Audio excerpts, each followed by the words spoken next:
उस खून को तुम कबूल करो। खुदावंद यीशु मसीह का खून जो बहाया गया वो पाप की गुलामी में से निकालने के लिए बहाया गया कि हम पाप से छुटकारा पाए। और उस लहू को जो प्रभु यीशु मसीह का बहाया गया था उस लहू को हम कबूल करें। आज कितने लोग हैं जिन्होंने खुदावंद यीशु मसीह के लहू को कबूल किया? दोपहर से लेकर यानी सुबह 9 बजे से लेकर और शाम तक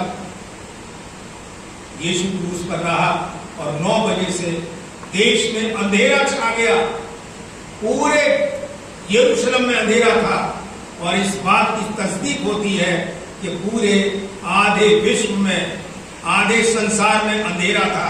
और अंधेरा इतना गहरा था कि पक्षी जो थे, जो चिड़िया थी, जो जानवर थे, वो अपने अपने घोंसलों को लौटने लगे थे, क्योंकि अंधेरा में जानवर अपने घरों को लौटते हैं वापस, वो सब लौटने लगे थे और गहरा अंधेरा था। लेकिन इस अंधेरे में जब इस अंधेरे को लोगों ने देखा तो वो अवाक रह गए और उन्होंने महसूस किया, जो लोग ये कह रहे थे, यीशु को गुनहगार समझ रहे थे, उन लोगों ने कहा कि हाँ, ये सचमुच में खुदा का बेटा है। परमेश्वर ने हमारे सारे पापों का बोझ यीशु पर डाल दिया था। इतनी मार उस पर पड़ी थी, इतना बोझ उसने उठाया था, हमारे गुनाहों का बोझ खुदावंद यीशु पर डाला गया था। और वो गुनाहों के बोझ को उठाए हुए था। अंधकार जब खत्म हुआ, अंधकार की जब छाया छटने लगी, तो करीब 3 बजे प्रभु ने ये चौथी वाणी बड़े जोर से चिल्लाकर कही, हे मेरे परमेश्वर, हे मेरे परमेश्वर, तूने मुझे क्यों छोड़ दिया है? अगर आप लगातार परमेश्वर के वचन को पढ़ते हैं तो आपने इसमें खास बात देखी होगी जो प्रभु यीशु मसीह ने कहा था कि हे मेरे परमेश्वर, हे मेरे परमेश्वर। ये उसने जानबूझ कर कहा था, अचानक उसके मुंह से नहीं निकला था। हर जगह यीशु ने कभी परमेश्वर नहीं कहा, हर जगह उसने कहा मैं पिता में से निकल कर आया हूं। यूहन्ना 8:32 में कहता है, पिता ने मुझे भेजा है, पिता के कामों को पूरा करने आया हूं। सब बातों में उसने पिता कहा था, लेकिन यहां पर वो कह रहा है, हे मेरे परमेश्वर, हे मेरे परमेश्वर, तूने मुझे क्यों छोड़ दिया है? प्रभु यीशु मसीह ने उस आदम जात के तमाम मनुष्यों के गुनाहों को, तमाम पापों का बोझ अपने जीवन में अनुभव किया और उसने ये देखा कि खुदा ने मुझे छोड़ दिया है। परमेश्वर ने उसे क्यों छोड़ दिया था? सवाल ये पैदा होता है।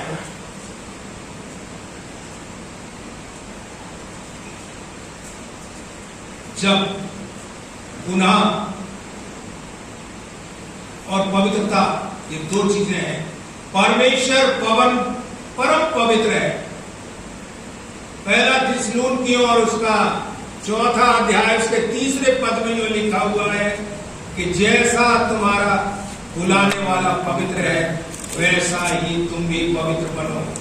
प्रभु यीशु मसीह स्वयं परमेश्वर था, लेकिन वो जब जमीन पर आया तो उसने पुत्र के अनुसार व्यवहार किया कि मैं परमेश्वर में से निकल कर आया हूं। और जब उसके ऊपर तमाम गुनाहों का बोझ उसने लाद लिया, परमेश्वर ने लाद दिया, तब परमेश्वर पवित्र है और अपवित्र का कोई मेल नहीं। उसके ऊपर गुनाह थे, गुनाहों का बोझ लिए हुए था, इसलिए परमेश्वर ने उसे छोड़ दिया। हमारे जीवन में भी जब हमारे जीवन में गुनाह होता है, हमारे जीवन में बुराइयां होती हैं, तब परमेश्वर हमें छोड़ देता है। चाहे कितनी भी प्रार्थना करो, उठने रखो, पहले अपने गुनाहों को, अपनी बुराइयों को, पाप को और उन बातों को, झूठ को, नीति वचन 6 में लिखा हुआ है, झूठ बोलने वाले से परमेश्वर घृणा करता है, ये स्वर्ग के राज में प्रवेश नहीं करेंगे। प्रकाशित वाक्य 22 अध्याय और उसका 14वें पद से अगर आप पढ़े तो वहां मिलेगा। और प्रकाशित वाक्य 8 अध्याय 20 अध्याय और उसके 8वें पद से झूठ बोलने वाले परमेश्वर के राज में प्रवेश नहीं करेगा।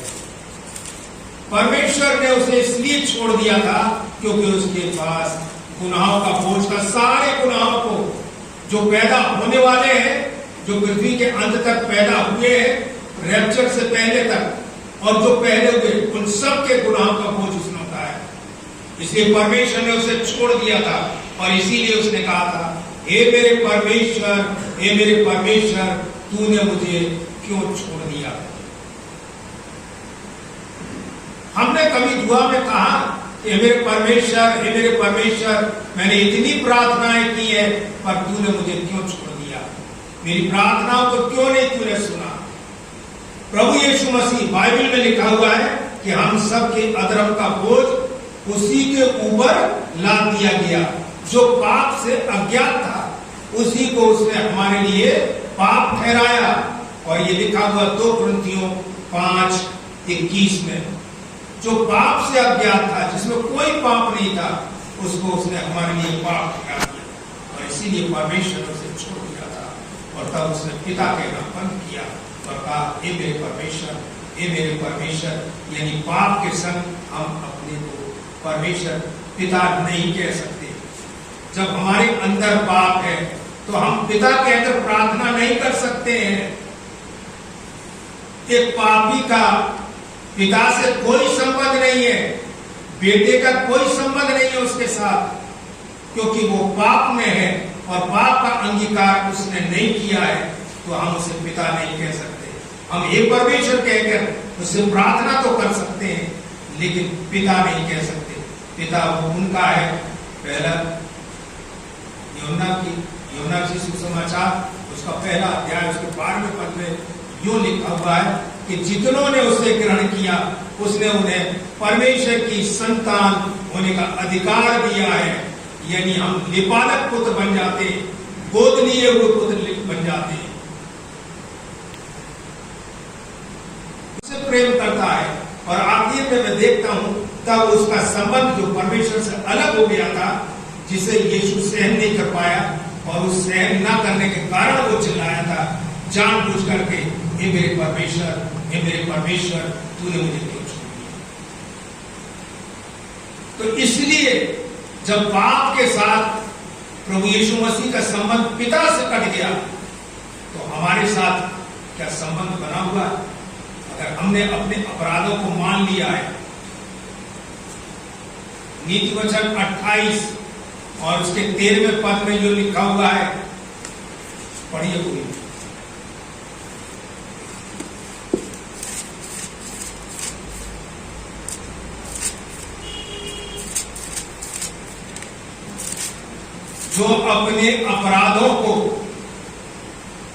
जो अपने अपराध छिपा रखता है उसका कार्य सफल नहीं होता है। आगे, उसका कार्य सफल नहीं होता, परंतु जो उन्हें छोड़ देता है उस पर दया की जाएगी।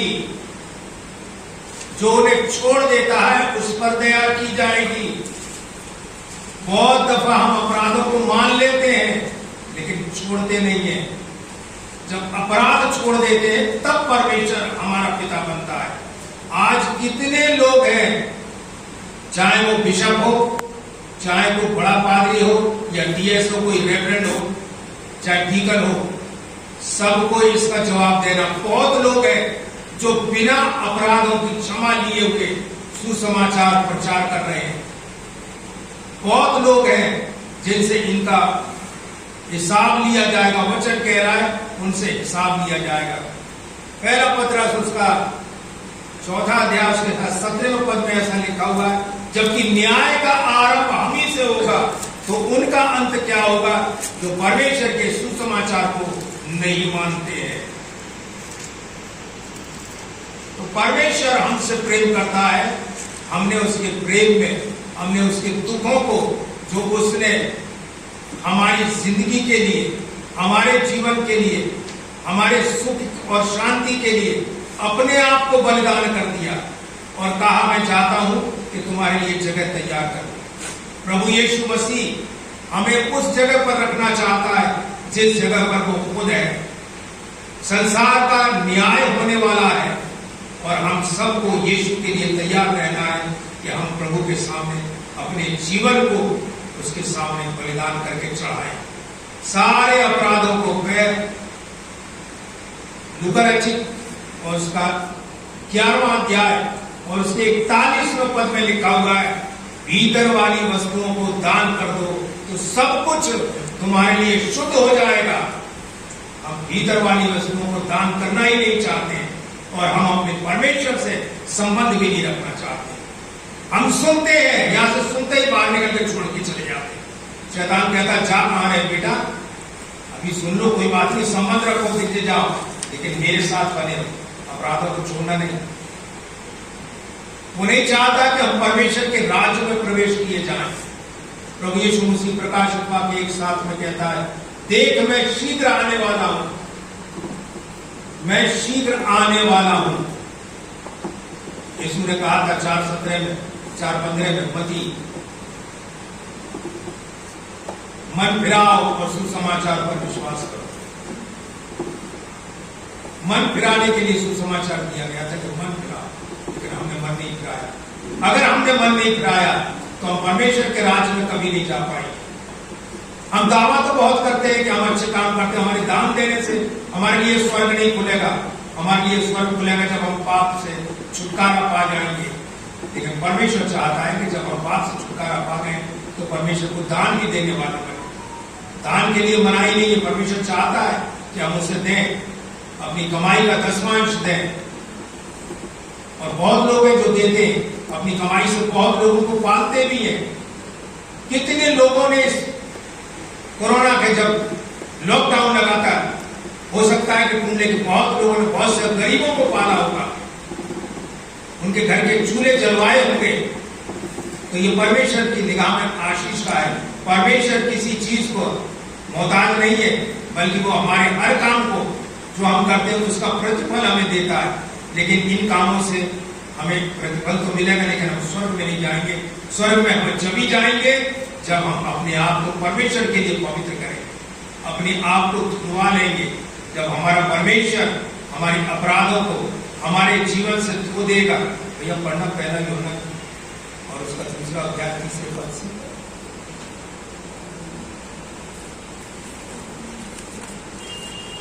पहला यूहन्ना 2:3। यदि हम उसकी आज्ञाओं को मानेंगे तो इससे हम जान लेंगे कि हम उसे जान गए। हाँ, यदि हम उसकी आज्ञाओं को मानेंगे तो इससे हम जान लेंगे कि हम उसे जान गए। अगर कोई ये कहता है कि मैं परमेश्वर को जानता हूं, यीशु को जानता हूं और उसकी आज्ञा को नहीं मानता, तो वो झूठ बोलता है। पढ़ो आगे। जो कोई ये कहता है मैं उसे जान गया हूँ, हाँ, और जो कोई ये कहता है कि मैं उसे जान गया हूँ और उसकी आज्ञाओं को नहीं मानता, वो झूठा है। वह झूठा है और उसमें सत्य नहीं। उसमें सत्य नहीं है। जो ये कहता है कि मैं उसे जान गया हूँ और उसकी आज्ञाओं को नहीं मानता है, तो वो झूठा है। बहुत से लोग सोचते हैं कि हम छिप के पाप करते हैं तो परमेश्वर हमें नहीं देखेगा। हम छिप के पाप करते हैं, दुनिया के लोग हमें नहीं जानेंगे, लेकिन परमेश्वर हमारे जानता। हमारी फिल्म जो है, मैं बार बार कह रहा हूं, समय नजदीक है, यीशु आने वाला है। किसी को पता भी नहीं लगेगा कि कब आएगा। और हमें हर समय तैयार रहना है, क्योंकि हमारी फिल्म जो है वो खींची जा रही है। हमारी एक एक तस्वीर खींची जा रही है और हमारे जीवन की पुस्तक में क्या हमारा नाम लिखा हुआ है? हमारा नाम जीवन की पुस्तक में होना चाहिए। अगर हमारा नाम जीवन की पुस्तक में नहीं है तो हम स्वर्ग में नहीं जाएंगे।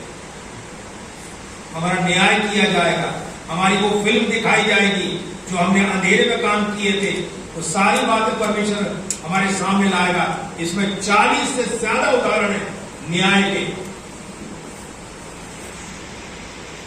हमने दुनिया की किताबें पढ़ी, लेकिन हमने बाइबल कभी नहीं पढ़ी। हम एक घर में गए थे प्रचार करने के लिए और हम वहां रोज जाते थे। लेकिन जब पहली दफे हम गए, वो यही कहते ढूंढने थे, हम 2-3 लोग थे, हम जाते थे और वहां रोज प्रचार करते थे, आते थे और खुद हम लोग बाइबल पढ़ते थे।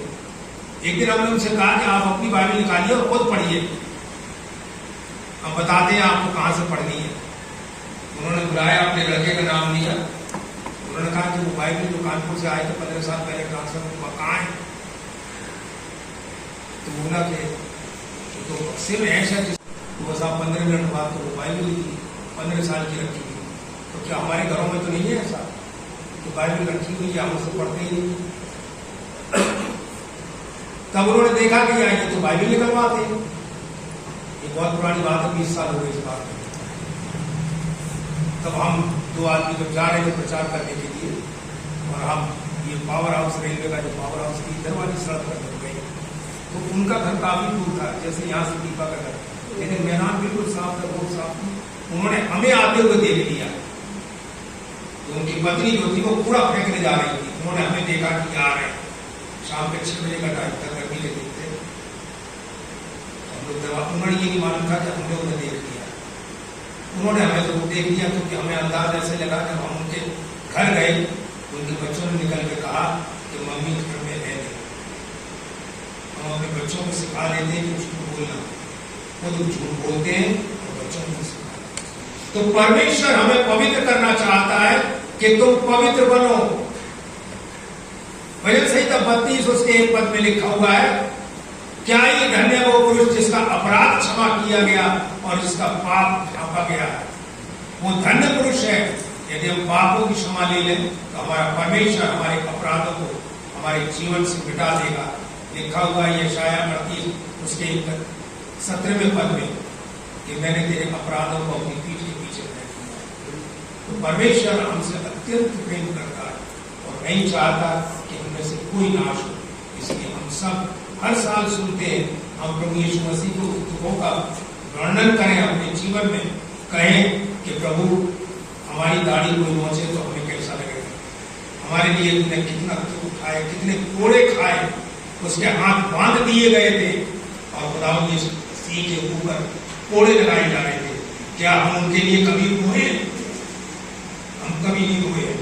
हमारे जीवन में अगर वो दुख आए तो शायद हम चिल्लाने लगे, हम कभी रोए नहीं उसके लिए। हमने उसके दुख को कभी इमेजिन नहीं किया, हमने कभी सोचा नहीं कि उसको लोगों ने थप्पड़ मारे थे, उसके ऊपर थूक दिया गया। कभी हम रोए, कभी हमने उसके दुखों को याद किया, कभी हमने कहा कि प्रभु हम वास्तव में तेरे